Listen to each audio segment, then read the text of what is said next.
हर्षल त्याचा अनुभव कथन करेल. मी तिकडे आदल्या दिवशी आलो होतो ज्यावेळेला हा हल्ला झाला. त्यानंतर आपल्याला मेडिकल फॅसिलिटीज काय झाली तसं. तर जे काय हल्ल्याचं झालं ते मालिकेत सांगितलं तुम्हाला. तर आम्ही तिकडून ज्यावेळेला गोळ्या चालल्या तर माझा हात माझ्या वडिलांच्या डोक्यावरती होता. तर एक म्हणजे माझ्या हाताला काहीतरी जाणवलं मला की काहीतरी इथे पडलंय. तर मला असं काय वाटलं की माझ्या हातावरती गोळी मारली आहे. आणि नंतर मी ज्यावेळेला उठून बघितलं तर मी माझ्या बाबांचं डोकं बघितलं तर ते पूर्ण रक्ताच्या ह्याच्यात माखलेले होते.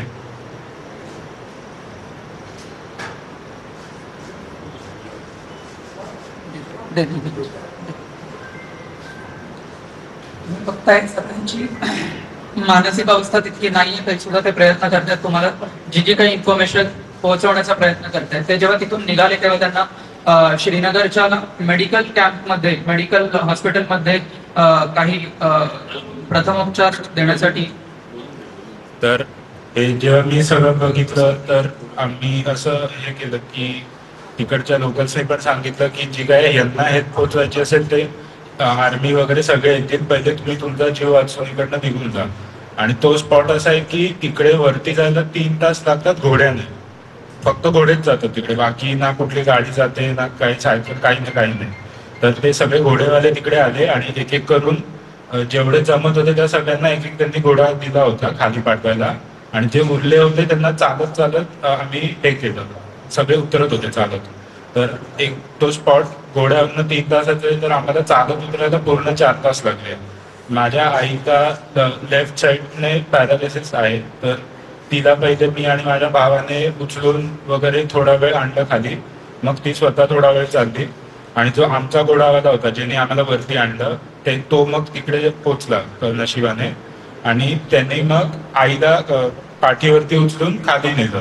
आणि मग पुढे काही अंतरावरती घोडे होते. तर मग आईला आम्ही घोड्यावरती बसून पाठवलं. आणि मी आणि माझा भाऊ पूर्ण 4 तास आम्ही पूर्ण चालत आलो खाली त्या ह्याच्यावरनं.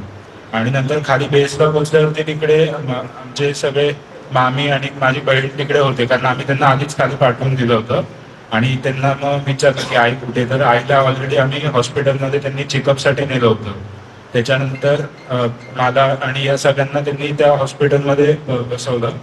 आणि मग नंतर तिकडचे जे डॉक्टर्स वगैरे होते त्यांनी काय सांगितलं की अजून लिस्ट आलेली नाहीये. तर तिकडच्या गव्हर्नमेंटने आमच्यासाठी अरेंजमेंट केली होती, एक पेहलगाम क्लब म्हणून जागा आहे. तर तिकडे त्यांनी आम्हाला बसवलं होतं.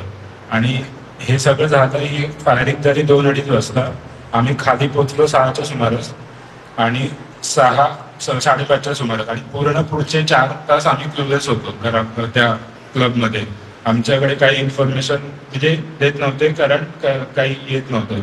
आणि त्याच्यानंतर 7च्या सुमारास फक्त मला कळलं होतं की तिघांची डेथ झाली संध्याकाळी.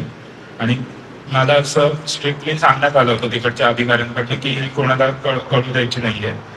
माझे जे काका आहेत राजेश काका, त्यांनी माझ्या तिकडच्या एका IPSशी बोलून त्या IPSनी त्यांच्या मित्राच्या घरी आमची राहायची सोय केली होती पूर्ण रात्रभर. तर त्या जिमी नाव आहे त्यांचं, त्या जिमी सरांचं पण आम्ही धन्यवाद देतो की पूर्ण रात्रभर त्यांनी आम्हाला तिकडे राहून दिलं.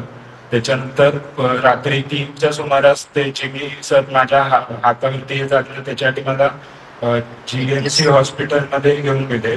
टिटनस इंजेक्शन दिलं आणि एक्सरे वगैरे काढून घेतला हाताचा. तर ते सगळं नॉर्मल आलं. नंतर ती रात्र जागाच होती, मी काही झोपलो वगैरे काही नाही. त्याच्यानंतर सकाळी 7च्या सुमारास मला कळवण्यात आलं होतं की बॉडी आयडेंटिफाय करायची तुम्हाला. तर मी 7 वाजता सकाळी निघालो बॉडी आयडेंटिफाय करायला. बाकी हे सगळे त्यांच्या घरातच होते. आणि जसं आयडेंटिफाय केलं बॉडी आणि मी परत आलो तेव्हा मी सगळ्यांना सांगितलं की आहे.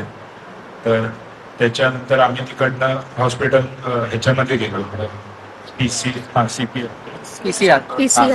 मध्ये. तर तिकडे आम्ही पोलीस कंट्रोल करू.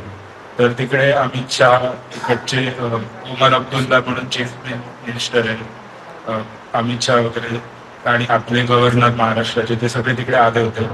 त्यांनी तिकडे काही लोकांची बोलणी केली. त्याच्यातनं आम्हाला असं कळलं की 4 वर्षाच्या मुलाला पण लागलंय.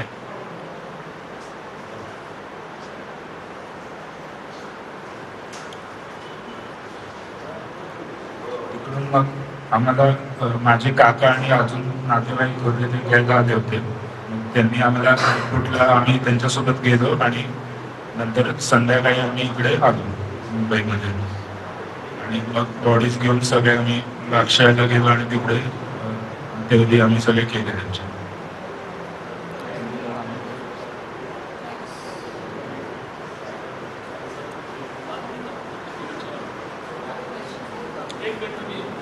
फक्त 5 मिनिटं तुम्हाला दिलेलं होतं.